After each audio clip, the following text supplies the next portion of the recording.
Hello again. While we anxiously await the appointment of a new Prime Minister so that we can see what steps he or she will take to tackle the illegal immigrants swarming across the Channel from France, we must not forget the other immigration crisis which is still growing by the day. That of the Afghans and their families who the government told they could come and live in this country at our expense. It is an expensive undertaking too, because those Afghan interpreters and their families are currently housed in hotels, and mugs like you and me are footing the bill via our income tax. That's 10,000 people costing £1 million a day to house in luxury hotels. The recipients of this charity, though, which currently provides them with a standard of living vastly greater than that which they could ever have dreamt of enjoying in their own country, are not a bit grateful. Consider the case of Mohammed and his wife and kids, interviewed by the BBC. They tell us that he worked alongside the British Army in Afghanistan and came to the UK with his wife and 2 children after Afghanistan fell to the Taliban in August last year. Apparently his wife is depressed.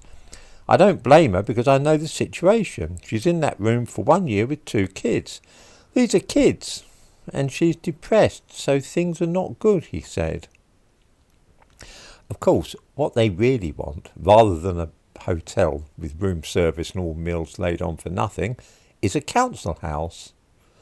And Lord Harrington, our Minister for Refugees, is getting pretty impatient with local authorities for not chucking British people off their housing lists and bumping 10,000 penniless refugees to the top of the list.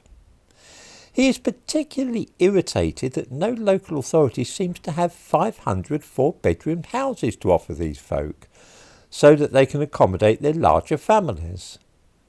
Of course, most people in this country limit the number of children they have according to how many they can afford, but I suppose we may hardly expect such restraint from others. I'm not exaggerating any of this, and in the description to this video I give a link to the BBC piece about this subject, which quotes Lord Harrington's letter to local authorities, sent on June the 27th. It appears that the government want 2,000 council houses so they can get on top of this particular refugee crisis, which of course they created in the first place by meddling in the internal affairs of the Afghan people. As I say, the need for 500 4-bedroom properties is apparently the most urgent of the needs. I wonder if, like me, any viewers know young English people on the waiting list for a council house and are asking themselves how fair it would be to allow these refugees to leapfrog the queue in this way. It seems that 500 more of these Afghans are arriving every month, and the situation is getting desperate. After all, these people are penniless, jobless and desperate. But it does rather occur to me that we already have any number of penniless, jobless and desperate English people in the country who would be glad of free accommodation and a hand up.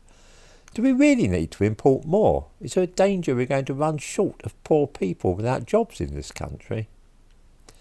As the autumn approaches and people will be switching on their central heating once more, a lot of people in this country are going to be faced with the choice of heating their homes or eating. It is as simple as that. According to research published recently, and I give a link to this too in the description to this video, 1/5 of households in this country, that is over 5 million households, have no savings whatever. Inflation will soon hit 11%, and these people are either going to have to borrow to pay their bills or do without heat this winter. They can barely cope now, but when the gas bills arrive for the winter, they'll be driven into debt. Yet this is the very time that the government wants us to hand over thousands of council houses so that we can provide a decent life for those 10,000 Afghans who are currently paying nothing at all for their board and lodging in hotels. Somebody, and I can't quite bring his name to mind offhand, said that we must be mad, literally mad, to invite so many people into our country.